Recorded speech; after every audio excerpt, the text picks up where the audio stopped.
Terima kasih atas kesempatan yang diberikan. Pada saat ini kami akan mempraktikkan tugas 3 dari Praktikum Keamanan Cyber.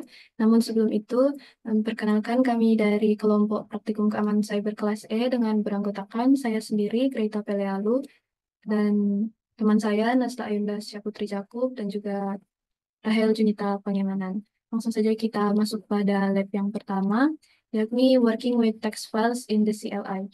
Untuk step pertama, kita akan membuka site TI dari GUI. Caranya dengan kita buka Virtual Machine CyberOps.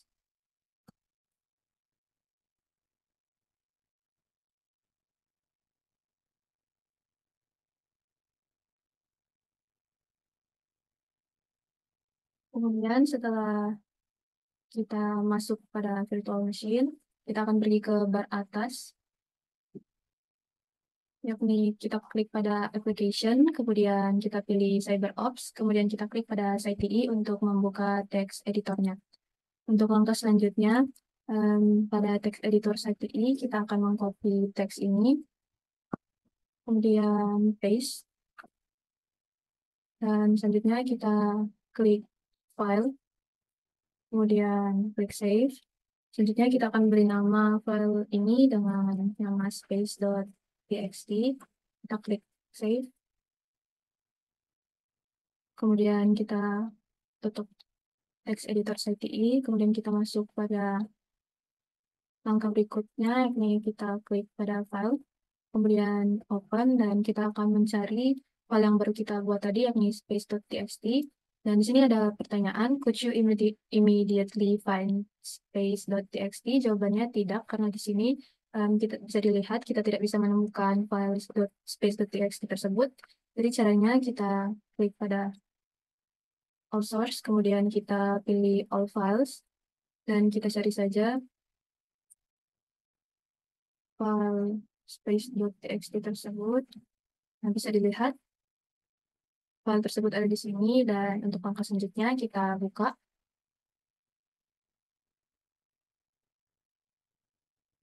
dan kemudian kita tutup kembali. Kita masuk pada step kedua, yakni membuka site TI dari terminal. Untuk langkah pertama, kita buka terminal yang ada di bagian bawah. Baik. Kemudian kita ketik ls.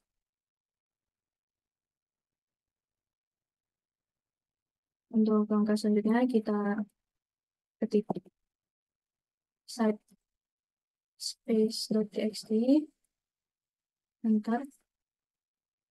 Kemudian di sini ada pertanyaan, why the prompt is not shown. Jadi prompt tidak ditampilkan karena terminal masih menjalankan proses site TI di latar belakang. Terminal menunggu site TI ditutup sebelum mengembalikan kontrol dan menampilkan prompt lagi.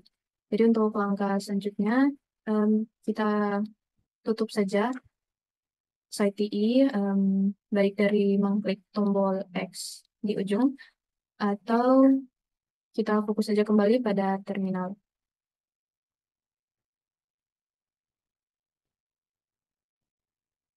Untuk part kedua, yakni command line text editors. Langkah pertama di sini kita ketik nano space.txt, kemudian kita enter.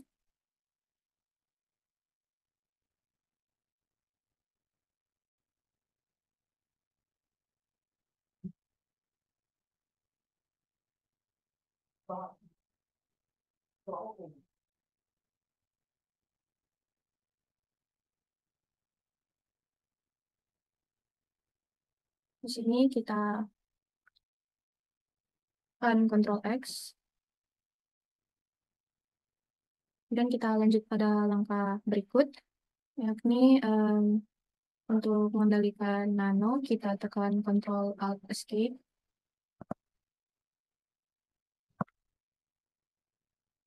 Kemudian di sini kita pilih Y. Bisa dilihat, mungkin untuk keluar kita klik Ctrl G, kemudian enter. Untuk selanjutnya, part 3 kita akan bekerja dengan file konfigurasi atau working with configuration files. Untuk step 1, kita akan locating configuration files. Jadi, pertama kita ketik lsl, kemudian langkah selanjutnya kita ketik lagi la, atau bisa, dan bisa dilihat hasilnya seperti ini. Untuk selanjutnya kita ketik saja cat.bash.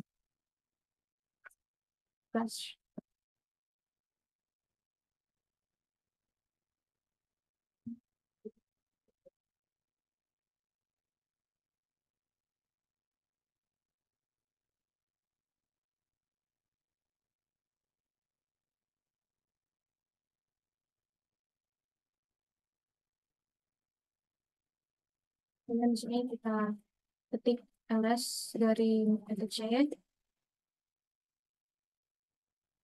Hasilnya akan seperti ini.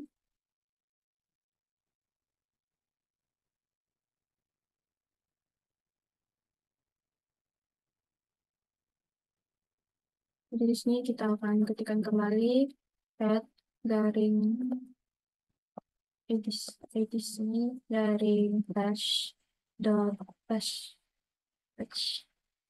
Kita enter.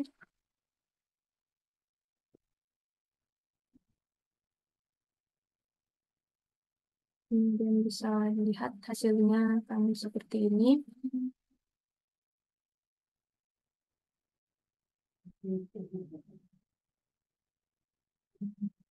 Dan kita akan lanjut pada step kedua, yakni editing and saving configuration files. Jadi pertama kita akan membuka site IE, yakni dari application, kemudian pilih CyberOps dan klik pada site IE. Di sini kita klik pada file, kemudian open, maka window file akan terbuka.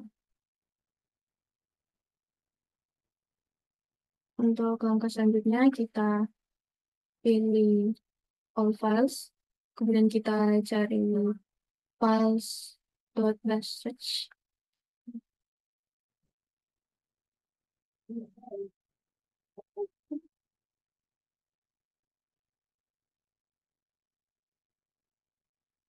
File ini, kemudian kita pilih, kemudian klik open. Bisa dilihat hasilnya seperti ini. Ada angka 32 di sini dan kita akan menggantinya dari 32 menjadi 31.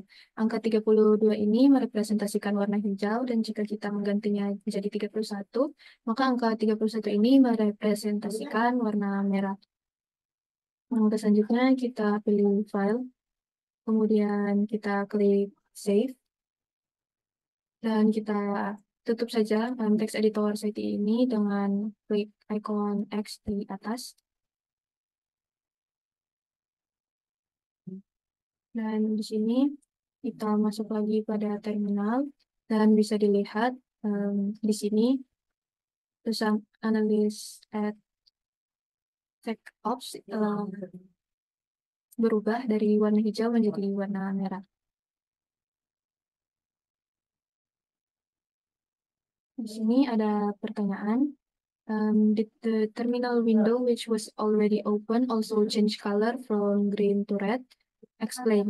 Jadi setelah saya mengedit file.bash tadi dan mengganti angka dari 32 menjadi 31 yang merepresentasikan warna merah, kemudian saya close, jendela terminal yang sebelumnya terbuka tulisannya masih tetap berwarna hijau. Jadi tulisannya tidak berubah warna untuk jendela yang sebelumnya. Karena terminal yang sudah terbuka tidak langsung berubah warna karena perubahan pada file.bash hanya diterapkan saat sesi baru dimulai. Untuk melihat perubahan, terminal harus ditutup dan dibuka kembali, atau perintah source garing Bastard dijalankan. Untuk langkah selanjutnya,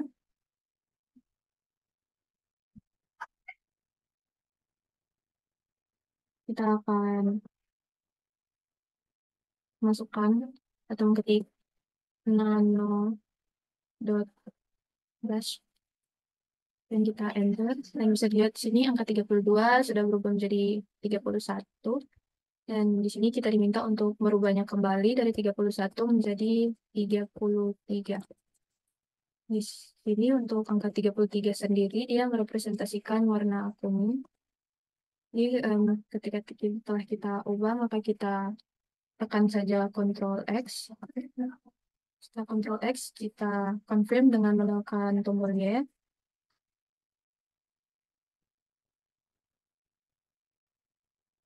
Kemudian kita klik saja enter. Nah, di sini kita di terminal, kita tutup, kemudian kita buka kembali, dan bisa dilihat dari sebelumnya warna merah, di sini tulisannya telah berganti menjadi warna kuning. Kemudian kita masuk pada step berikut, yakni step 3, editing configuration files for service. Untuk langkah pertama, kita akan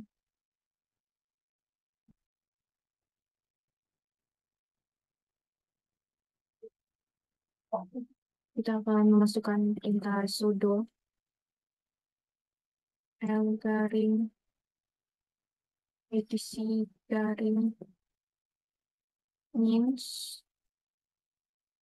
garing custom underscore server dot conf. Kemudian kita enter. Kemudian kita masukkan password for analyst, yakni cyber ops. Kita lanjut. Di sini ada banyak parameter, namun yang akan kita konfigurasi hanya dua, yakni port names, listen on for incoming connection, dan the direction it will serve web page from, including the index.html homepage file. Jadi di sini pada line 39 saya gunakan tombol panah. Pada line 39 di sini ada angka 81, jadi dia ini mendengarkan pada server mendengarkan pada port 81. Kita akan mengganti angka 81 ini menjadi 8080. Ini akan memberitahu Nginx untuk mendengarkan pada request HTTP dari port TCP 8080. Untuk langkah selanjutnya kita pergi pada line 47, di mana di bagian ini garing user garing share garing Nginx garing HTML akan kita rubah. Kita tambahkan di bagian akhir tepatnya, yakni text underscore add underscore lab. Kita beri garing. Di sini untuk semikolonnya tidak akan dihapus. Nah, langkah selanjutnya kita tekan Ctrl X dan kita konfirmasi dengan tekan tombol Y dan kita enter saja untuk mengkonfirmasi custom underscore server dot conf. Dan untuk langkah berikut kita akan memasukkan perintah sudo nginx custom underscore server dot conf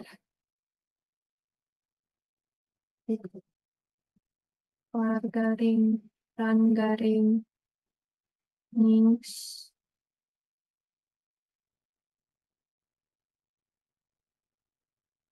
underscore dot pid semikolon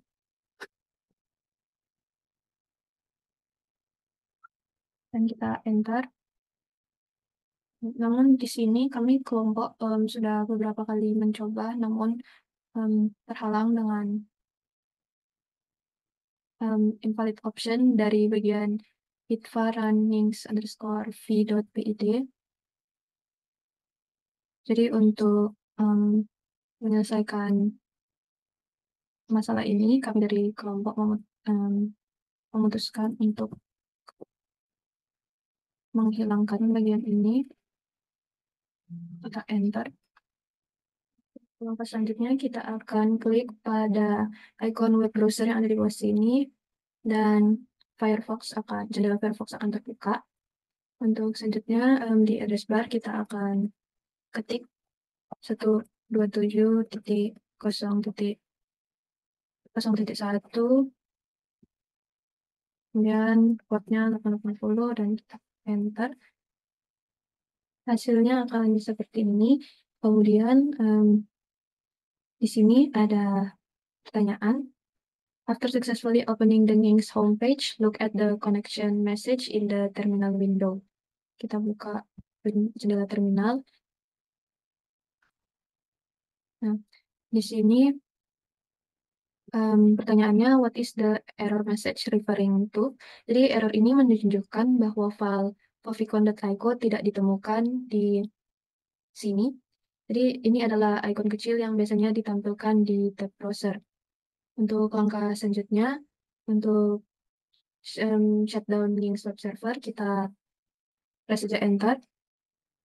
Nah, untuk to get a command prompt and type the following command, jadi kita ketik sudo kill Nginx dan kita enter dan kita masukkan kembali password. Untuk langkah terakhir, kita dapat tes apakah server Nginx benar-benar telah di shutdown. Tapi pertama kita clear saja recent history di web browser, kemudian tutup dan buka kembali web browser. Kemudian pergi pada homepage Nginx dengan mengetikkan alamat 127.0.0.1.080. Jadi ternyata di sini saya kehilangan satu langkah, yakni di sini kita diminta untuk meng-clear recent history. Jadi kita pergi saja di sini, kemudian history dan kita clear recent history. Kemudian kita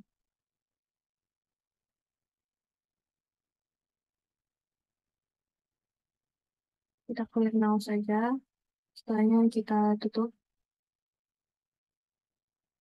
Kemudian kita buka kembali Firefox dan kita cari saja 127.1.0.1 kita enter. Nah, saya lihat sini server Linux ini telah di shutdown. Kemudian di sini ada pertanyaan, does the web page appear? Di sini tidak karena proses Nginx sudah diberhentikan. Mungkin sekian untuk lab pertama. Kita akan lanjut pada lab selanjutnya, yakni getting familiar with the Linux shell. Di sini untuk part 4, yakni shell basics. Di sini untuk step 1 kita akan access the command line. Jadi kita tutup saja.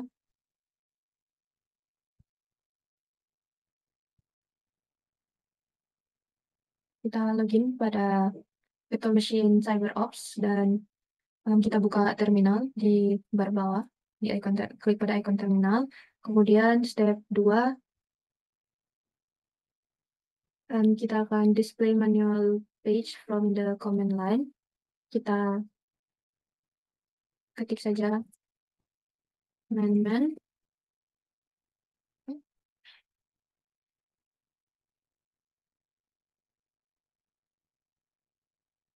Kemudian di sini kita ketik Q untuk keluar.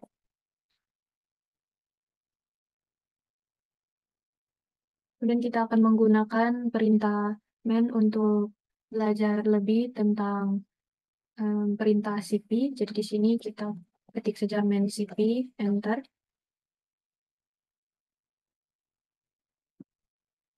Di sini ada pertanyaan, what is the function of the cp command? Jadi apa fungsi dari perintah cp? Jadi perintah cp dalam Linux digunakan untuk menyalin file atau direktori dari satu lokasi ke lokasi lain. Kemudian pertanyaan selanjutnya, what command would you use to find out more information about the pwd command? What is the function of the pwd command? Jadi fungsi dari perintah pwd atau print working directory adalah menampilkan jalur direktori kerja saat ini di terminal Linux. Kita masuk pada step 3 yang ini create and change the directories. Sini kita akan ketik pwd.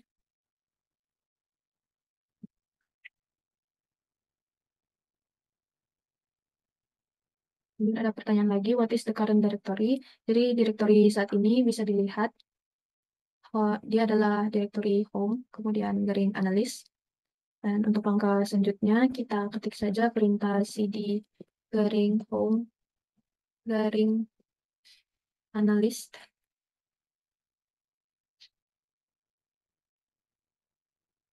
Kemudian kita minta untuk mengetik lsl.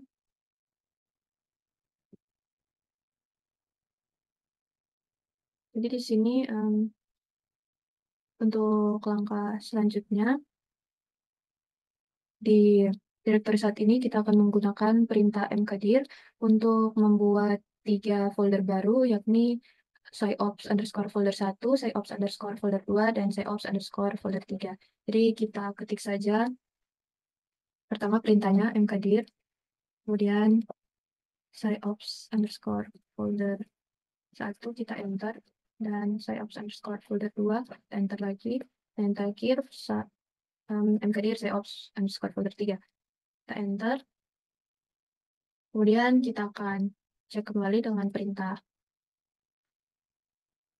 lsl.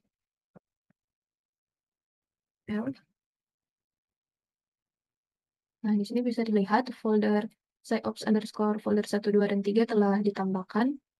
Dan untuk langkah selanjutnya,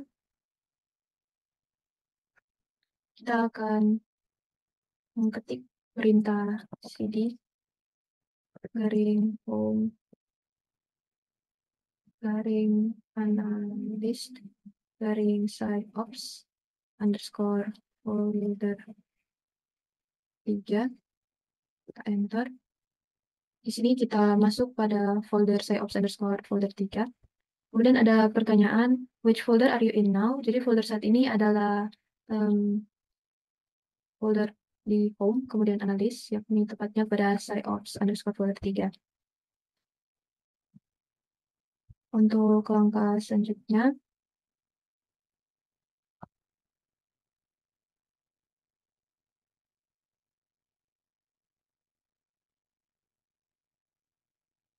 ini ada challenge, kita akan mengetik perintah cd. Nah, kemudian di sini ada pertanyaan, why did this happen? Jadi perintah cd ini mengembalikan direktori kerja ke home directory pengguna, yaitu home analyst. Ini terjadi karena simbol ini secara otomatis merujuk ke direktori home pengguna saat ini. Untuk langkah selanjutnya, kita akan menggunakan lagi perintah mkdir untuk membuat folder baru bernama sciops folder 4 ke dalam folder sciops underscore folder 3. Jadi kita akan mengetikkan perintah mkdir garing home garing analyst garing sciops underscore folder 3 garing sciops underscore folder 4, kita enter, kemudian kita ls l untuk ngecek kembali.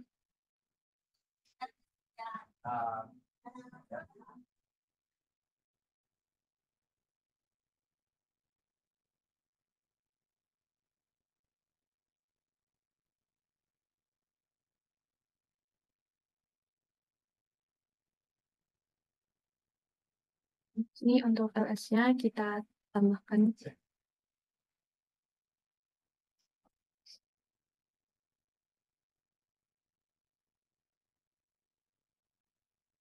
seperti ini. Sebenarnya kita akan ls dan mengarah langsung ke folder SciOps underscore folder 3. Dan di sini bisa kita lihat bahwa folder SciOps underscore folder 4 yang telah kita tambahkan telah dimasukkan ke folder ini. Dan kita lanjut.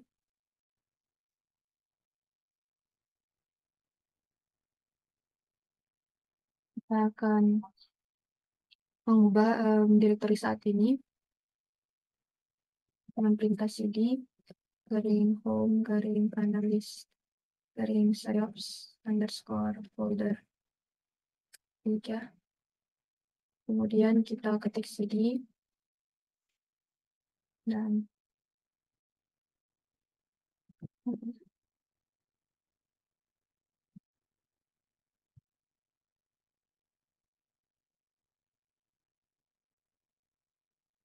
sini ada pertanyaan, apa yang terjadi? What happened? Jadi tidak ada perubahan yang terjadi karena di sini perintah cd spasi titik berarti berpindah ke direktori saat ini sendiri. Jadi dot atau titik adalah referensi ke direktori saat ini, sehingga lokasi tetap di home analyst, yakni folder SciOps underscore folder 3. Untuk langkah selanjutnya, kita akan mengubah direktori. Jadi kita akan mengubah direkturnya menjadi parent directory. Sini kita akan ketik cd dot dot. Kemudian ada pertanyaan, what happened? Di sini ketika kita menjalankan perintah cd dot dot dari home analyst SciOps underscore folder 3, direktori berpindah satu tingkat ke atas, yaitu ke home analyst. Kemudian ada pertanyaan lagi, what would be the current directory if you issued the cd dot command at sini. Jadi jika perintah cd dot dot dijalankan di analis at SecOps yang merupakan home analyst, maka direktori akan berpindah ke home. Kita coba saja di sini. Direktorinya berpindah ke home. Kemudian ada pertanyaan lagi, what would be the current directory if you issued the cd command di directory home? Jadi jika perintah cd dot dijalankan di directory home, maka direktori akan berpindah ke yaitu tool directory. Mari kita coba saja. Di sini dia berpindah pada directory tool. Kemudian ada pertanyaan lagi, what would be the current directory if you issued the cd.dot command at directory tool? Jika perintah cd.dot dijalankan di directory tool, maka tidak ada perubahan karena garing atau root directory ini sudah merupakan root directory yang merupakan tingkat tertinggi dalam sistem file Linux. Jadi kalau kita coba lagi perintah cd dot dot, maka tidak akan terjadi apa-apa karena di sini dia sudah ada di directory rootnya. Kita lanjut pada step keempat, yakni redirect outputs. Kita akan menggunakan perintah cd untuk mengubah direktorinya. Jadi kita ketik saja cd garing home garing analyst garing, kemudian kita enter. Di sini dia balik ke direktori utama. Kemudian kita akan menggunakan perintah echo untuk mendapatkan echo message. Jadi kita ketik saja echo this is a message code to the terminal by echo. Nah, sini hasilnya seperti ini. Dia mengembalikan this is a message echo to the terminal by echo. Kemudian kita akan menggunakan operator ini untuk redirect output dari echo tersebut. Jadi kita tambahkan saja.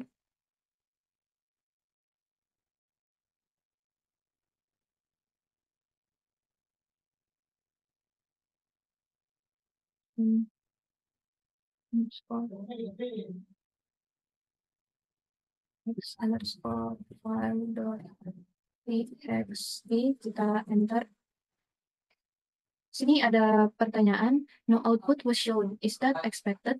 Jadi di sini tidak ada output yang diekspektasi dari perintah di atas, karena itu adalah perilaku yang diharapkan. Jadi perintah echo, this is a message echo to the terminal by echo, kemudian menggunakan operator ini, mengalihkan output dari perintah echo ke file sum underscore text underscore file.txt, sehingga pesan tidak ditampilkan di terminal, melainkan disimpan langsung ke dalam file tersebut. Untuk langkah selanjutnya, jadi file ini sebenarnya dia awalnya tidak ada. Jadi it was automatically created to receive the output generated by echo. Kita akan menggunakan perintah ls untuk memverifikasi jika file tersebut benar-benar dibuat. Kita ketik saja ls lsum underscore text underscore file.txt, kemudian kita enter. Nah, di sini bisa dilihat bahwa file tersebut telah dibuat. Dan untuk selanjutnya, kita akan menggunakan perintah cat untuk mendisplay konten dari file tersebut.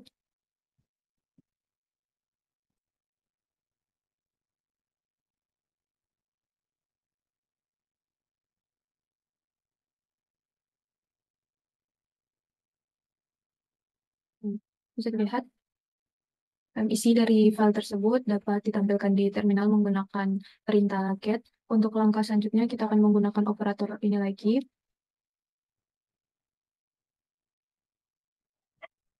Dengan mengetik echo, this is a different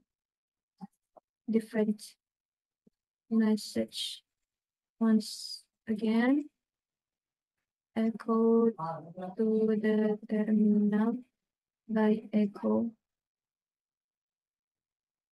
sum underscore text underscore file.txt, kita enter. Kemudian kita akan menggunakan lagi perintah cat. Nah, di sini bisa dilihat walaupun kita telah menambahkan yang di atas ini, tapi isi dari file some text file ini masih seperti ini. Berganti menjadi ini. Jadi ada pertanyaan, what happened to the text file? Explain. Isi file some underscore text underscore file.txt ini sebelumnya telah ditimpa dengan pesan baru. Ini terjadi karena operator panah digunakan yang menggantikan seluruh isi file dengan output yang baru. Kita lanjut pada step 5, yakni redirect and append to a text file.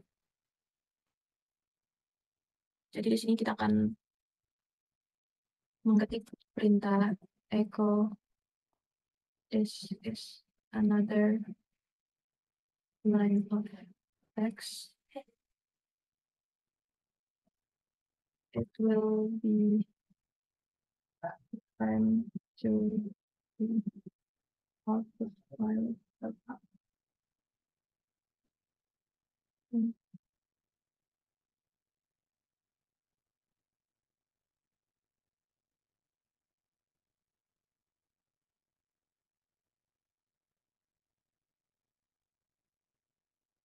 Dan langkah selanjutnya kita akan gunakan perintah cat lagi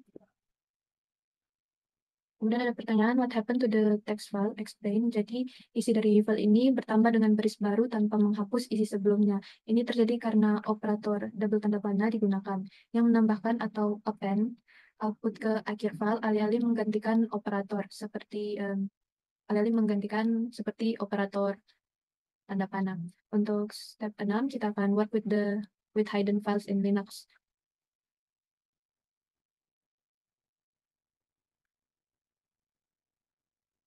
Di sini kita akan menggunakan perintah ls. Kemudian ada pertanyaan, how many files are displayed? Jadi dari output perintah lsl di sini terdapat 9 item, 1, 2, 3, 4, 5, 6, 7, 8, 9. Namun di sini saya memiliki 10 karena sebelumnya saya telah melakukan percobaan. Untuk selanjutnya kita akan mengetik perintah lsla. Dan ada pertanyaan lagi, how many files are displayed now? More than before? Explain. Jadi jawabannya iya, jumlah file yang ditampilkan lebih banyak dibandingkan sebelumnya. Ini karena perintah lsla menampilkan semua file, termasuk file tersembunyi atau hidden files yang namanya diawali dengan tanda titik. Secara default, perintah lsl hanya menampilkan file yang tidak tersembunyi, sehingga beberapa file dan direktori tidak terlihat tanpa opsi A. Jadi ada pertanyaan lagi, is it possible to hide entire directory by adding a dot before its name as well? Are there any directory in the output of lsla above? Jadi ya, sebuah direktori dapat disembunyikan dengan menambahkan tanda titik di awal namanya. Dalam output perintah lsla di atas terdapat beberapa direktori tersembunyi seperti .cage, .config, dan .mozilla. Jadi di sini give 3 example of hidden file shown in the output of lsla above. 3 contoh file tersembunyi dari output tersebut adalah .bash, .viminfo, dan .association errors. Kemudian langkah selanjutnya kita akan mengetik perintah manls.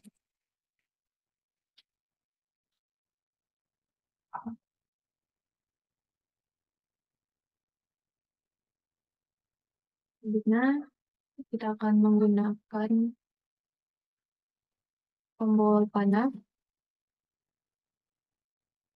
atau tombol space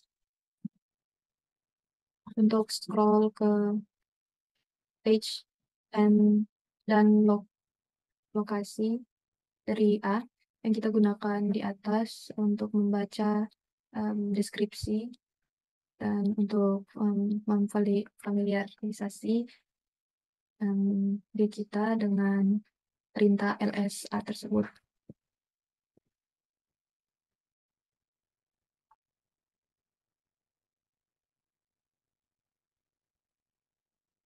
Kemudian untuk langkah selanjutnya,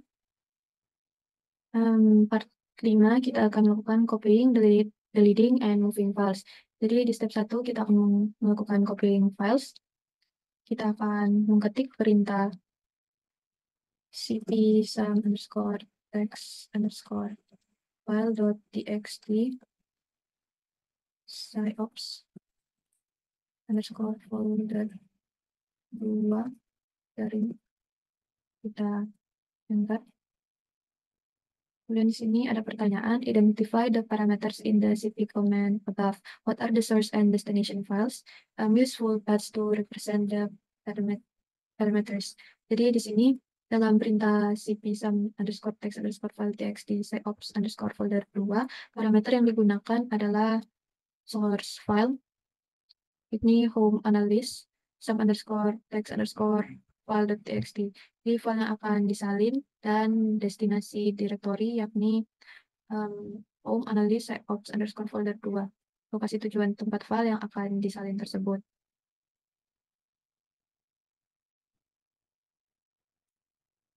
Kemudian kita akan menggunakan perintah ls kembali.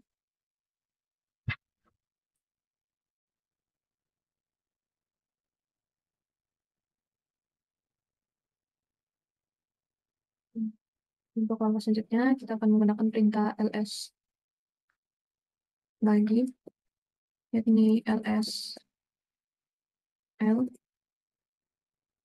Dan bisa dilihat di sini,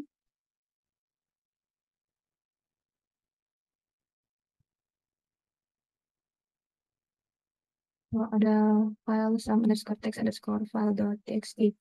Kita lanjut pada step 2, deleting files and directories. Kita akan menggunakan perintah rm sum underscore text underscore file dot txt. Kemudian kita ls kembali. Nah, di sini folder ini sudah tidak ada karena telah di-delete. Untuk langkah selanjutnya kita akan melakukan yang sama pada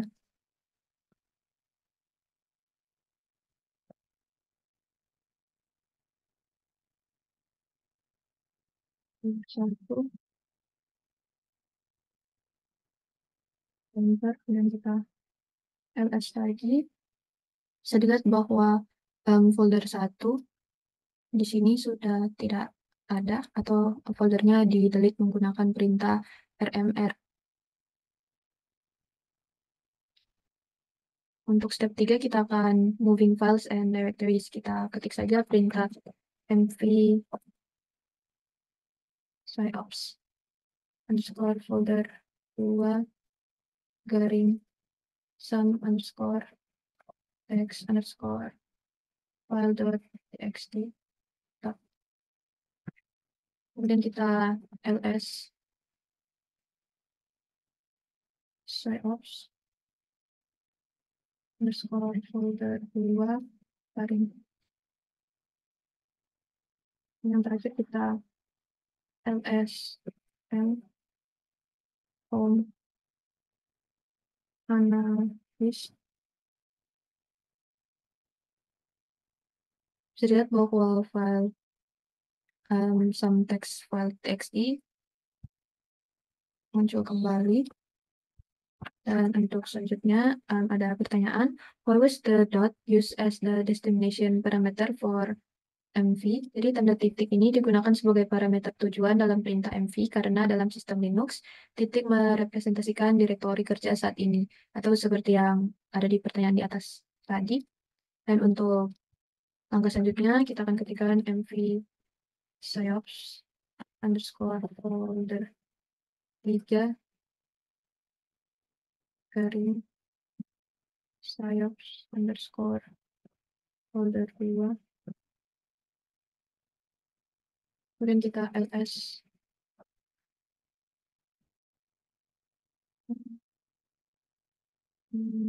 terus sebentar.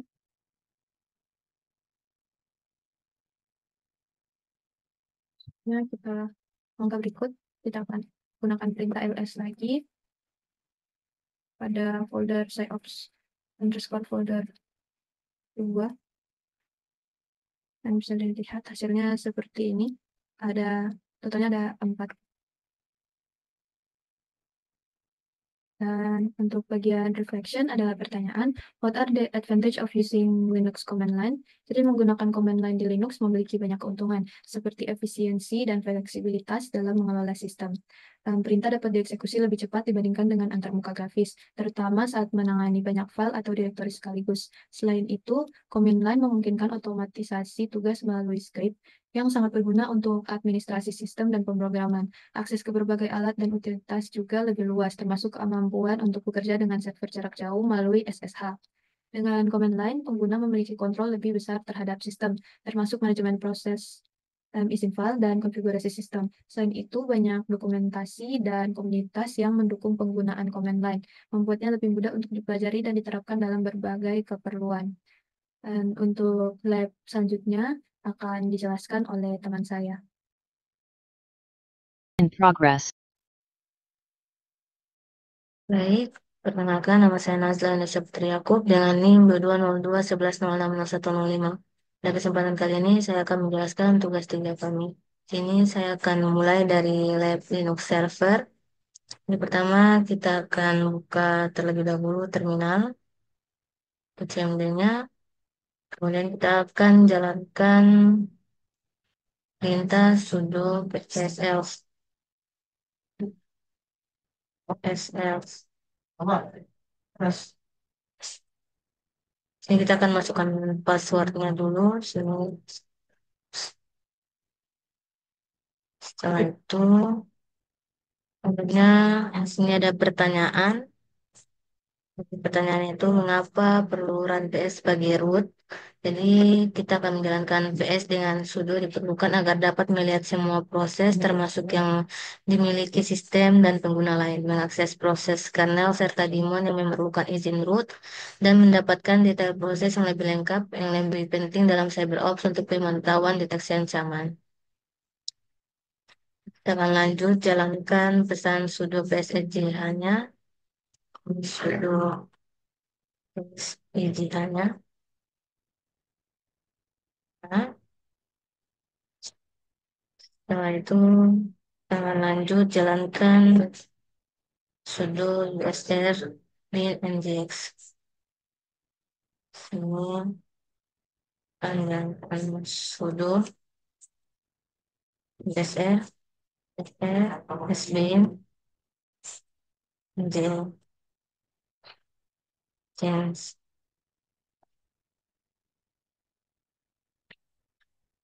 Lalu kita jalankan lagi perintah sudo psej hanya. Nah, setelah itu kita akan lanjut tahap selanjutnya. Di sini ada pertanyaan. Pertanyaannya yaitu bagaimana hierarki proses direpresentasikan oleh PS. Jadi perintah PSCJH ini menampilkan hierarki proses dalam bentuk pohon dengan proses induk diikuti oleh proses anak yang diiritasi. Setiap baris mencantumkan PID, PGID, CID, TTY, waktu eksekusi, dan CMD. Contohnya di sini ada PID 395 sebagai induk memiliki NGX, PID 396 sebagai anak. Format ini membantu memahami hubungan antar proses dan identifikasi lainan yang memulai proses lain. Lanjut sini kita akan menjalankan perintah nestat. Jadi perintah nestat ini adalah alat yang hebat untuk membantu mengidentifikasikan server jaringan yang berjarang di komputer. Kekuatan nestat terletak pada kemampuannya untuk menampilkan koneksi jaringan. Ini kita klik saja next nestat, netstat, ada typo, dan kita jalankan. Ter. Itu sejalankan nestatnya menggunakan tunat. Dari sini sudo netstat tunat. Enter. Dan sini ada pertanyaan. Pertanyaannya yaitu apa arti dari opsi T, U, N, A, dan P di nestat? Jadi sini T itu untuk menampilkan TCP, U itu untuk UDP, dan N itu numerik akan menampilkan alamat IP dan port dalam format numerik, bukan hanya nama host atau layanan. Dan sini untuk all, menampilkan semua koneksi aktif termasuk yang sedang listening. Sini ada P, ada menampilkan PID dan nama program yang menggunakan koneksi. Kemudian sini juga ada pertanyaan, apakah urutan opsi ini penting untuk nestat? Jadi jawabannya tidak. Urutan opsi ini dalam nestat ini tidak berpengaruh. Nah, selanjutnya kita akan masukkan perintah sudo psl grep 39. Kita copy saja. Kan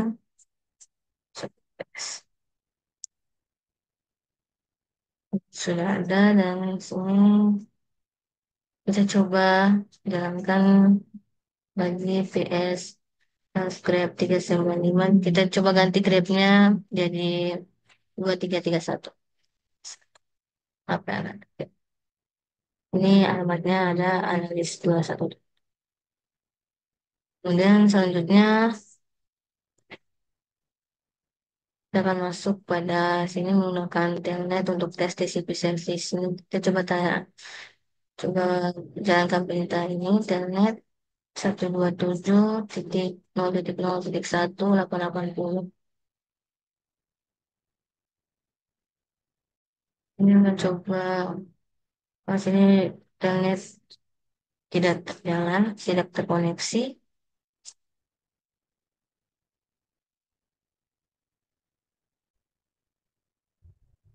Sini pada telnet 127.0.0.1.880 ini mengalami error ketika kita mencoba untuk mengkoneksinya karena sebelumnya saya sudah pernah menonaktifkannya.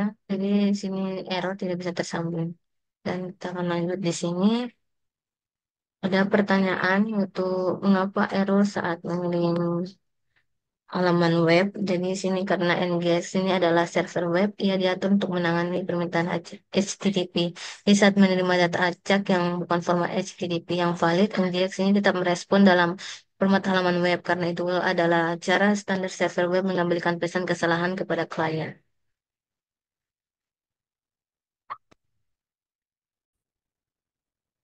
Setelah itu, sini kita akan masukkan perintah. Setelah itu kita akan masukkan perintah telnet 127.0.0.1 dengan port 22. Ini kita sini berhasil terkonek. Dari sebelumnya sini sudah berhasil terkonek.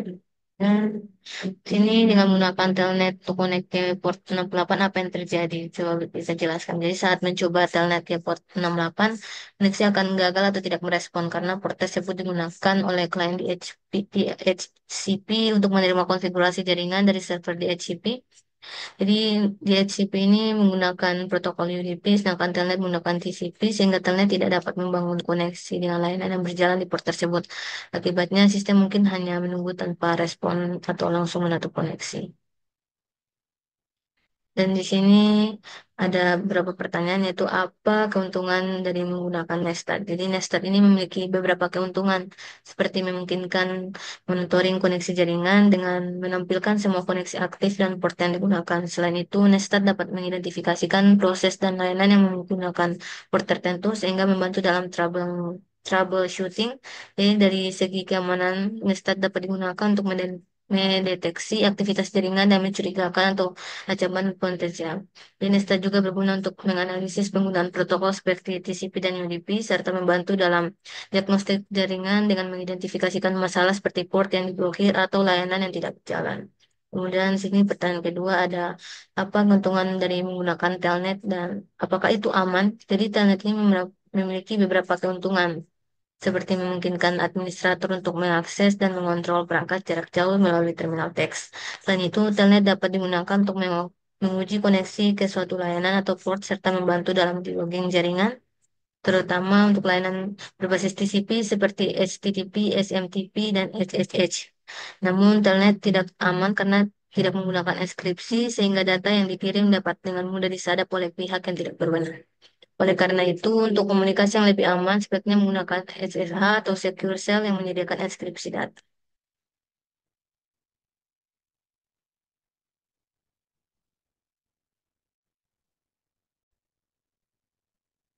Baik, di sini kita akan masuk pada lab lokasi log file, mencari lokasi file log. Sini kita langsung masuk ke perintah add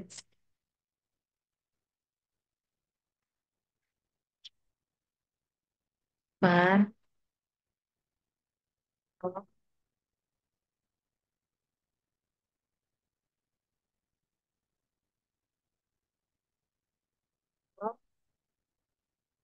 space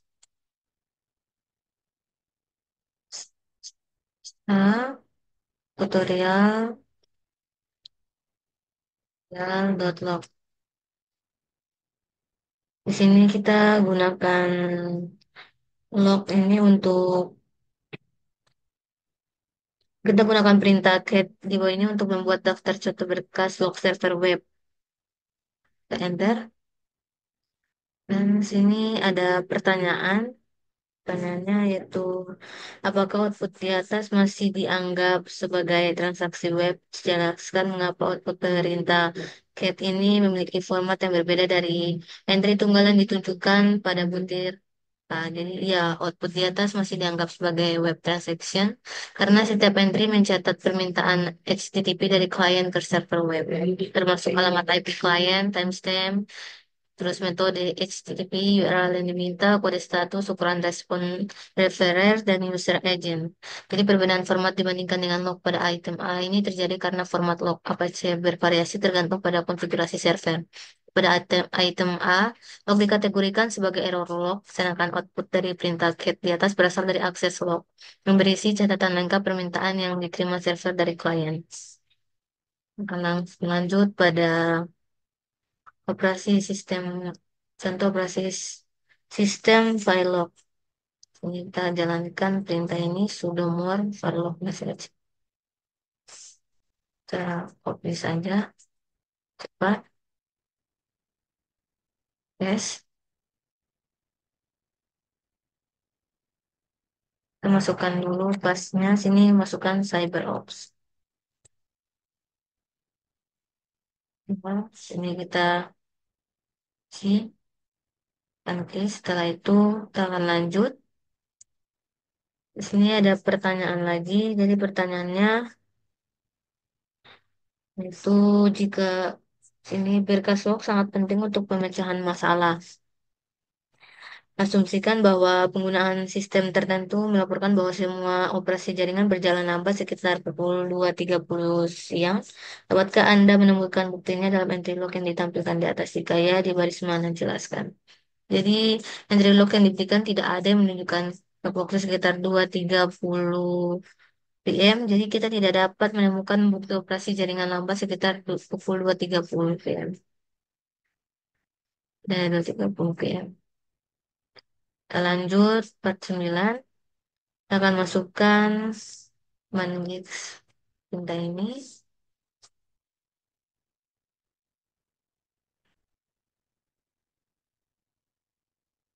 Masukkan print sama untuk menampilkan halaman manual NGX.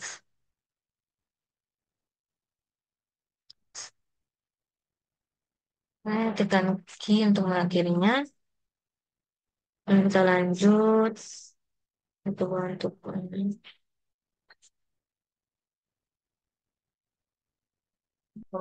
sini. Di sini sebelum mencari NGX file, kita akan gunakan perintah ps dan grep untuk memastikan NGX berjalan di virtual machine. Jadi kita akan menggunakan, kita masukkan perintah ini ps ax grep NGX. Akan copy yang sini, kita akan masukkan ke CLI.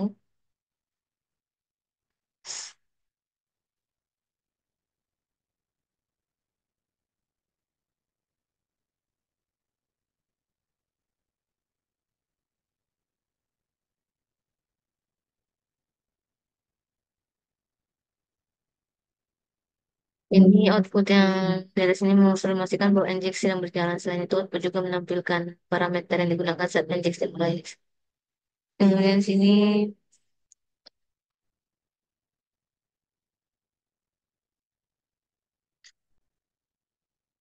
kita akan lanjut saja.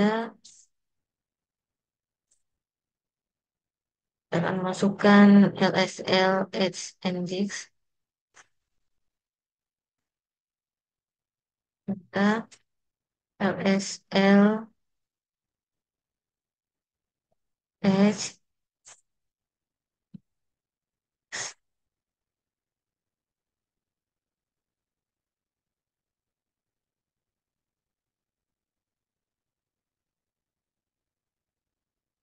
Dan sampai sebelum itu kita masukkan ini dulu LSL H-nya.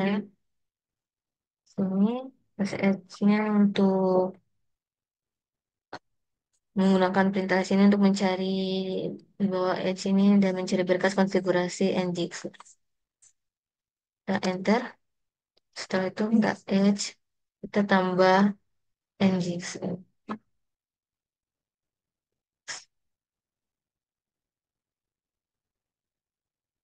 Lanjut, masukkan perintah ini get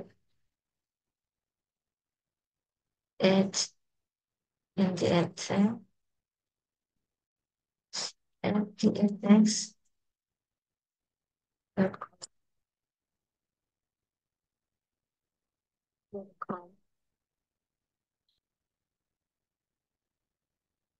Masukkan ls Elvarlock. Hmm, F di sini Varlock.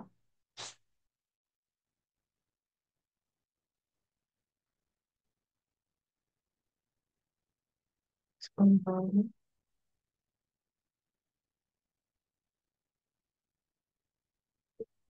sudo lsr. Kita akan masukkan perintah ini sudo ls elvarlock nbx. Lalu kita copy dan kita paste di sini. Kita akan masukkan pas dulu, sini pasnya cyberops. Kemudian Android akan memasukkan perintah sudo tail varlock ngindex access log.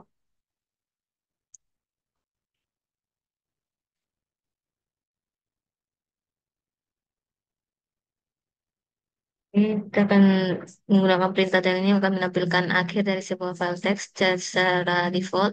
Kita akan menampilkan 10 baris terakhir dari file teks sudo tail varlock access log.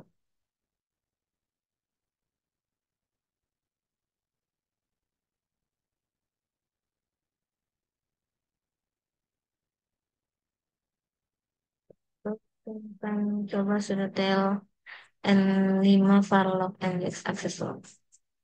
Kita tail tambahkan N5.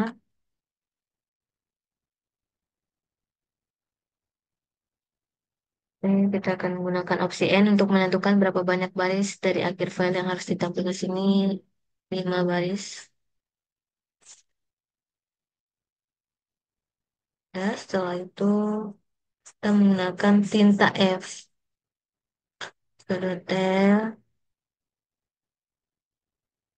F. Ses- Sini kita gunakan tinta tel dengan opsi F untuk memantau Nginx access log, access.log secara real time, singkatan dari follow. F memberitahu tel untuk terus menampilkan akhir dari file teks tertentu.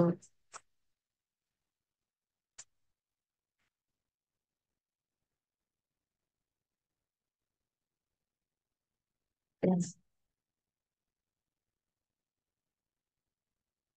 kita lanjut ke firewall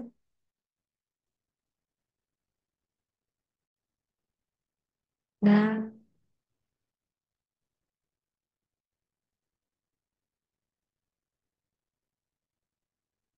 terus ini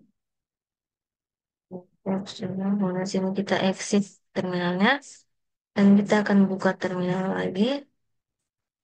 Kita akan masukkan perintah jurnal CTL.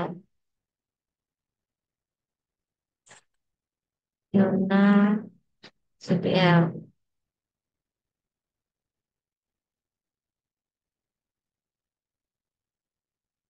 Ketik saja.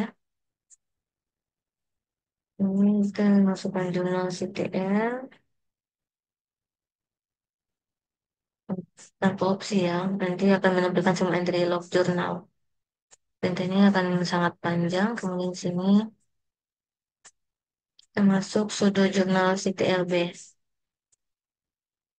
Kita masukkan perintah ini sudo jurnal CTLB.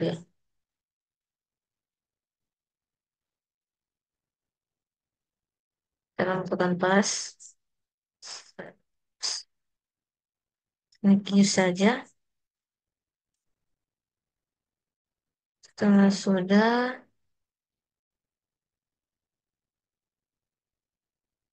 sebenarnya sini ada pertanyaan sebelumnya di sini. Jadi pertanyaan itu bagaimana Anda menjalankan jurnal CTL dan melihat semua entry log. Jadi untuk melihat semua entry log menggunakan jurnal CTL cukup jalankan perintah berikut di terminal sini. Sudo jurnal CTL. Dan sini kita menggunakan opsi V untuk menampilkan entry log terkait boot. Selanjutnya kita coba menggunakan perintah untuk melihat entry yang terkait dengan boot terakhir, tambahkan -1 ke perintah di atas. Dan untuk melihat entry yang terkait dengan 2 boot terakhir, tambahkan opsi 2. Ini Kita coba sudo apa sini TLB tambah 2. Ini Q saja. Nah, setelah itu kita sudah jurnal CTL list boot untuk melihat mencantumkan boot sebelumnya. CTL list sangat panjang, tekan Q saja. Sudah, kemudian sini sudah jurnal CTL Science 2 hours ago. Jadi penggunaan Science dalam kurung sini rentang waktu untuk menentukan rentang waktu entry log mana yang akan ditampilkan kedua printer di bawah ini menampilkan semua entry log yang dibuat dalam 2 jam terakhir dan pada hari terakhir masing-masing. So, masuk ke printer ini sudah jurnal CTL Science 2 hours ago.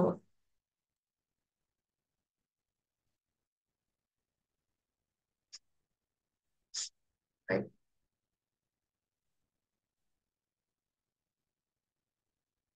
2 hours ago. Salah sintak. Nah, setelah itu ceki saja dan langsung lanjut. Di sini kita coba ubah waktunya itu 1 hari yang lalu.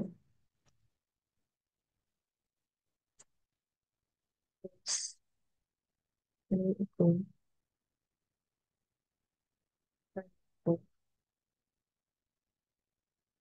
Ceki saja sini. Setelah itu kita coba masukkan perintah sudo jurnal setel u-nginx.service.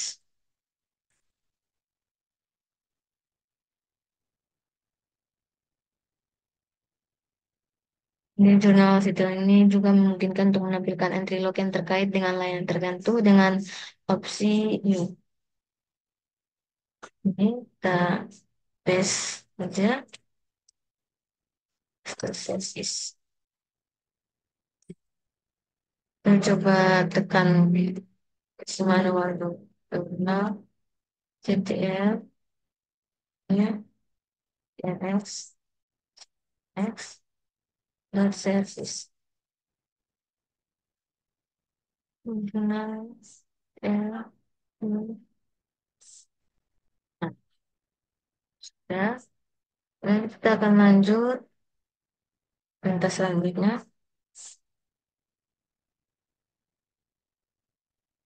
kita akan masukkan perintah sudo jurnal CTLF. Jadi mirip dengan TLF, jurnal CTL juga mendukung pemantauan waktu nyata atau real time.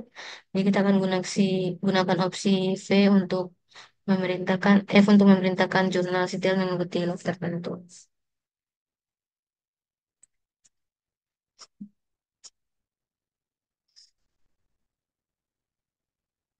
Singki saja. Sudo jurnal CTL F.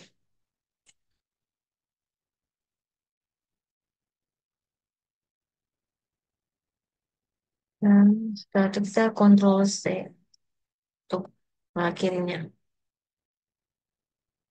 Dan lanjut kita masuk pada perintah ini sudo jurnal ctlu nginx.service f. Jadi jurnal ctl ini mendukung opsi pencampuran untuk mencapai set filter yang diinginkan. Perintah di bawah ini memantau peristiwa sistem nginx secara real time.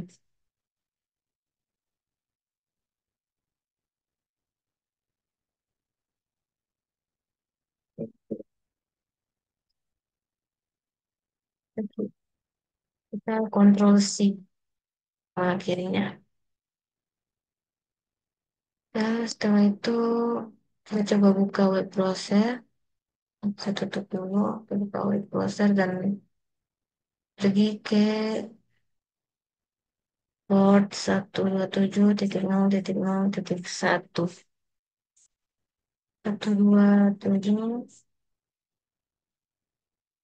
127.0.0.1 dan sini sudah jadi.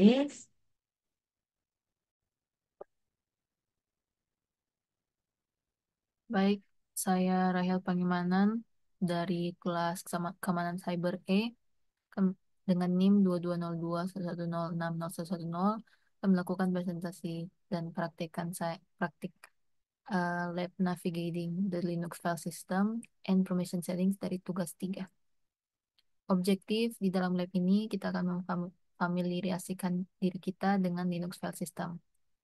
Pertama kita buka CyberOps Workstation Virtual Machine yang sudah dibuka di sebelah sini. Lalu kita buka command line. Perintah pertama yang kita tuliskan adalah ini lsblk. Dan outputnya seperti ini. Berikut kita gunakan mount. Di sini beberapa informasinya terlalu tidak penting untuk keperluan ini. Yang kita harus perhatikan adalah dev sda1 on type ext4.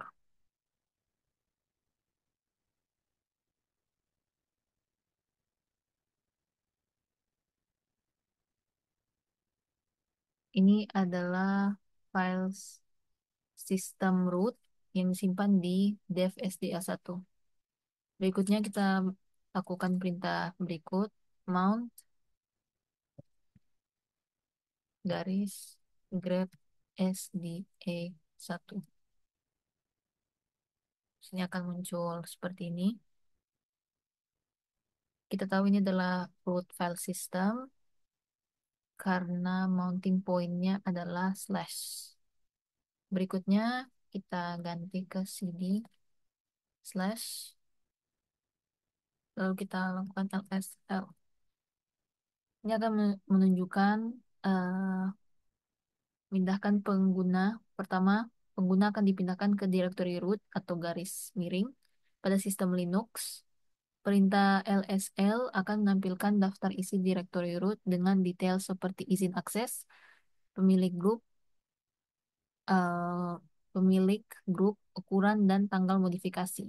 File dan direktori yang ditampilkan berada secara fisik di partisi sistem utama, biasanya pada disk utama yang digunakan oleh sistem operasi Linux. Jadi kita bisa lihat ada tanggal-tanggalnya, grup, ukuran, dan tanggal modifikasi. Berikut ada pertanyaan kenapa dev sdb1 tidak ditunjukkan di sini. Dev sdb1 tidak muncul karena partisi tersebut belum di-mount sehingga tidak aktif digunakan oleh sistem dan tidak ditampilkan pada output mount. Berikut kita ke step 3, manually mounting and unmounting file system. Kita gunakan perintah berikut cd dia berpindah direktori, kita gunakan perintah ls l. Di sini kita fokus di yang second drive, lalu kita lanjut.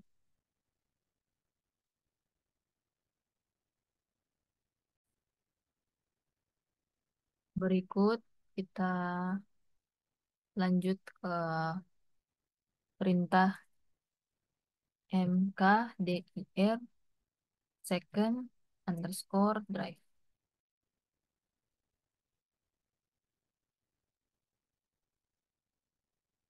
Mm-mm. Ini uh, sudah jadi ya, karena second drive-nya sudah ada. Ini perintah jika misalnya kita belum ada directory second drive. Berikutnya, jika sudah ada, kita tulis perintah berikut, yaitu ini ls l second drive garis miring. Direktorinya di sini kosong ya, tidak ada isi. Lalu kita lanjut ke mount. Untuk memount SDB1, tulis sudo mount garis miring dev garis miring SDB1. second underscore drive.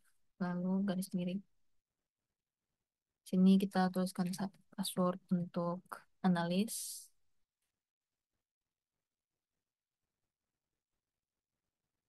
Tidak ada output ya, berarti mountingnya harusnya berhasil. Berikut setelah kita sudah memount SDB1, kita gunakan LSL untuk melihat konten di dalamnya. Second underscore drive garis miring. Sini ada total 20. Kenapa direktorinya sudah tidak kosong dan di mana file-file ini disimpan secara fisik? Direktori tidak lagi kosong karena setelah dev SDB1 dimount ke second drive, isi dari partisi tersebut menjadi terlihat dalam direktori tersebut. File dan folder yang muncul secara fisik disimpan dalam partisi dev SDB1 di hard drive kedua, SDB, bukan di direktori home pengguna atau direktori sistem utama. Berikut kita issue mount command, mount grep SD. Akan muncul output seperti berikut.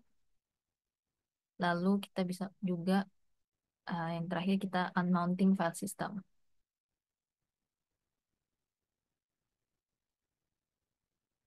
Sudo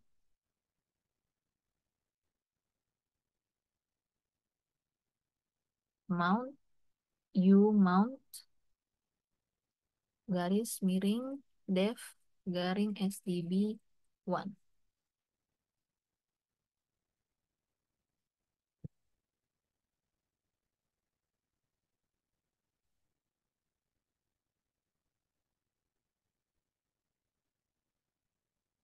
Ini kita cek kalau sudah ter. Jadi di sini sudah unmount ya dari second drive karena second drive-nya sudah kosong lagi. Berikut ke part 2 file permission. Pertama, kita navigasi ke home analyst lab support file scripts dengan menuliskan perintah berikut cd lab support files garis miring scripts garis miring. Nah, sudah dipindah ke script promptnya. Kita lanjut dengan perintah ls l untuk melihat list. Sini yang kita harus perhatikan yang sciops mn. Siapa owner dari file ini dan bagaimana grupnya. Pemilik dari owner dari file sciops mn ini adalah analis di sini. Dan grup yang memiliki file tersebut juga adalah analis. Hal ini terlihat dari output perintah, di mana kolom kepemilikan file menunjukkan analis dan analis. The permission untuk sciops mn di sini adalah rw r. Apa maksudnya? Izin rw r pada file sciops mn berarti file tersebut adalah file biasa. Di awal, pemilik analis memiliki izin membaca dan menulis atau read, write, dan grup analis hanya memiliki izin write, R. Dan pengguna lain di sistem juga hanya bisa memiliki izin membaca atau read. Tidak ada izin eksekusi X untuk siapapun. Berikutnya kita ke touch command. Kita tuliskan perintah touch mnt my new file txt. Di sini cannot touch new file txt, permission denied. Kenapa filenya tidak bisa digunakan? List, permission dan konten, mount directory, dan X. Dan jelaskan apa yang terjadi. Misalnya kita lanjut dengan perintah ls ld mnt. Ini akan muncul output seperti ini. File tidak dapat dibuat karena pengguna analis tidak memiliki izin menulis di direktori mnt. Output ls.ld mnt menunjukkan bahwa mnt dimiliki oleh root dengan izin dr wxr xrx, yang berarti hanya root yang dapat menulis di direktori itu. Sementara pengguna lain hanya memiliki izin membaca dan mengeksekusi. Jadi itu ya kenapa kita tidak bisa membuat file. Apa yang bisa kita lakukan agar touch command-nya bisa menjadi sukses? Agar perintah touch ini berhasil, pengguna dapat menjalankannya dengan hak akses root menggunakan sudo touch mnt miningfile txt. Alternatifnya, admin dapat mengubah izin direktori mnt menggunakan sudo chmod chmod 777 mnt.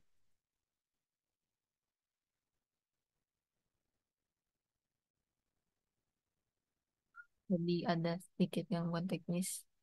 Kita lanjut di chmod command 777 akan memberikan kepemilikan kepada pengguna analis dengan sudo chown analis mnt, sehingga pengguna dapat membuat file di dalamnya tanpa memerlukan akses root. Ini salah satu cara agar kita bisa membuat new file txt ini. Kita lanjut ke chmod command is digunakan untuk mengganti atau izin dari sebuah file atau directory. Kita gunakan command ini sudo mount def sdb1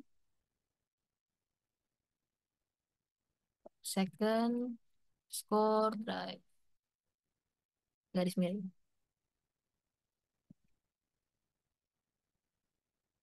Oke, lalu kita ganti ke si kita ganti ya directory promptnya ini ke second drive dengan perintah cd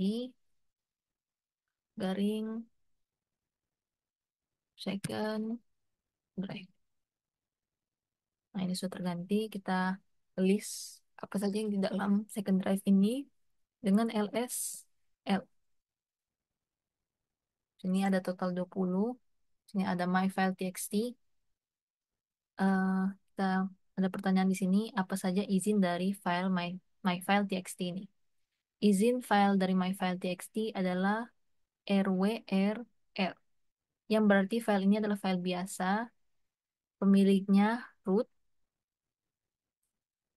memiliki izin membaca dan menulis, sementara grup, sorry, di sini analis ya,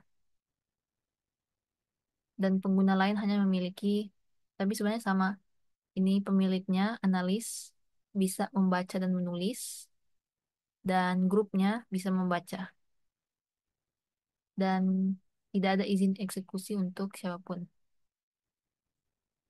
Berikut kita ke chmod.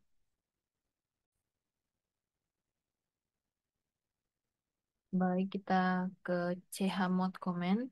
Kita tulis sudo chmod 665 my file txt. Lalu kita maaf, lsl. Di sini kita lihat apakah permissionnya berubah. Di sini kita bisa lihat ada permission rx. Jadi pengguna lain selain pemilik dan grupnya, pengguna lain itu memiliki izin membaca dan eksekusi. Sedangkan untuk pemilik hanya ada baca dan tulis read write, dan grupnya punya read write. Berikutnya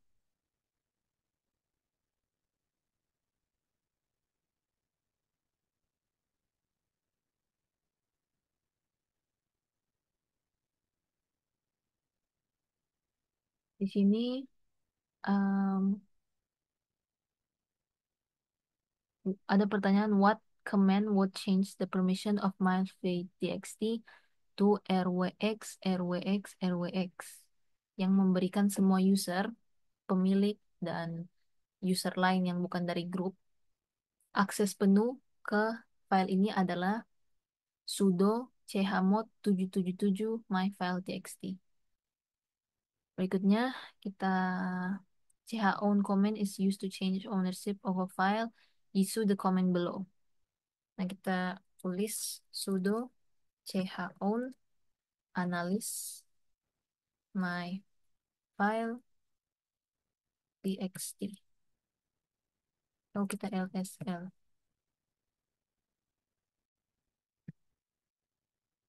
Dan sebenarnya di sini tetap analis ya, karena dia tidak root.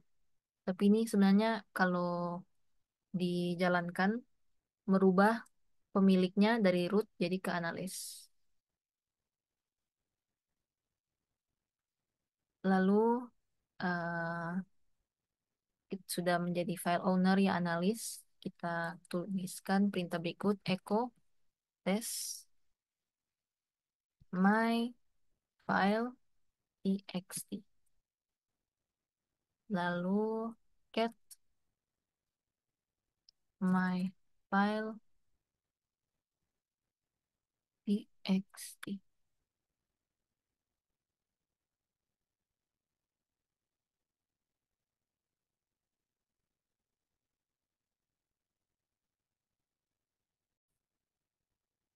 Kita lihat di sini ya. Setelah get my file txt, harusnya ini sudah operasinya berhasil karena setelah kita menjadi pemilik file analis, echo test my file txt dan menambahkan teks test di akhir file tanpa menghapus konten sebelumnya. Isi file yang ditampilkan mengandung pesan asli diikuti oleh kata tes yang menunjukkan bahwa operasi append berhasil dilakukan.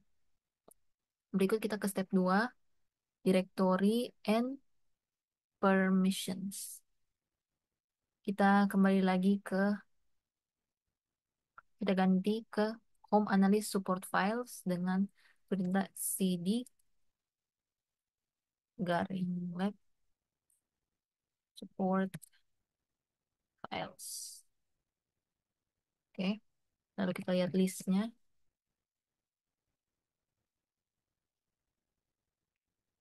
Komparasikan, perbandingkan eh, permission atau izin dari malware directory dan mininet service file. Apa yang membuat mereka berbeda dalam izin?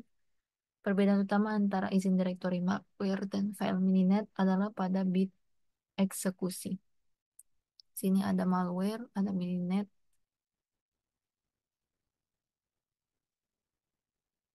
Eksekusi directory malware memiliki izin seperti ini drw xr xrx. Sedangkan file mininet memiliki izin rw xr xrx. Huruf D di awal izin malware menunjukkan bahwa itu adalah direktori, sedangkan tanda dash di awal mininet menunjukkan bahwa itu adalah file biasa. Kedua entitas memiliki izin baca untuk tulis untuk pemilik dan eksekusi untuk semua pengguna. Namun dalam konteks direktori, izin eksekusi X berarti pengguna dapat masuk ke dalam direktori dan mengakses isinya. Mengakses isinya. Sini ya perbedaannya di malware. Dia ada D, jadi dia adalah file, eh dia adalah direktori.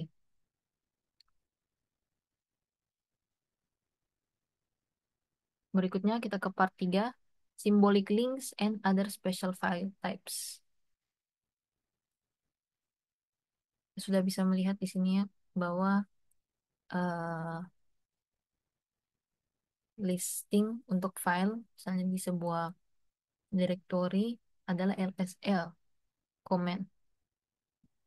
3 tipe file Linux adalah regular file, directory file, dan special files. Berikut kita ke step 1, examine file types. Kita masukkan perintah L. Bentar, kita keluar dulu, kita buka sesi baru. ls L. Sini ada D, sini ada beberapa file yang merupakan direktori dan file-file biasa.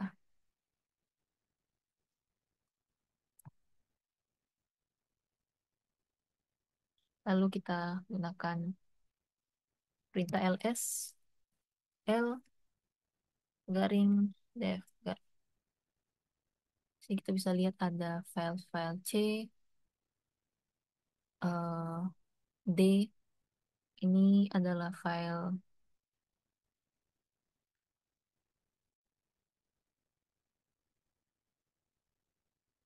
C, B, L.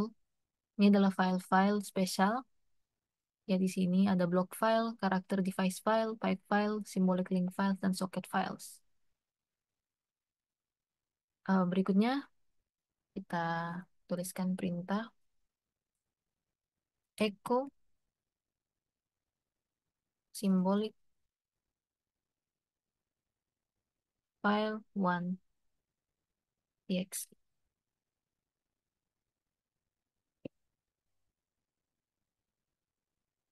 Get file 1 txt. Sini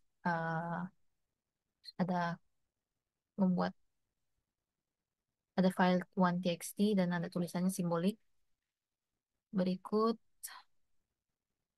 kita buat hard file 2 txt. Get file 2. Berikut kita akan lanjut dengan perintah ln s file 1 txt file 1 simbolik. Lalu ln file 2 txt file 2 hard. Berikut lsl. Ini kita lihat ada file 1 dan file 2 sini. Dan file ada 4 ya. The file 1 txt, file 1 txt, file 2 hard, file 2 txt. Oke, kita lanjut. Kita akan mengganti nama original file. Pertama kita ganti mf file 1 txt file 1 new txt. Lalu di sini juga file 2 new txt. Lalu cat file 1 symbolic. Tidak ada direktori seperti itu lagi karena kita sudah mengganti nama file.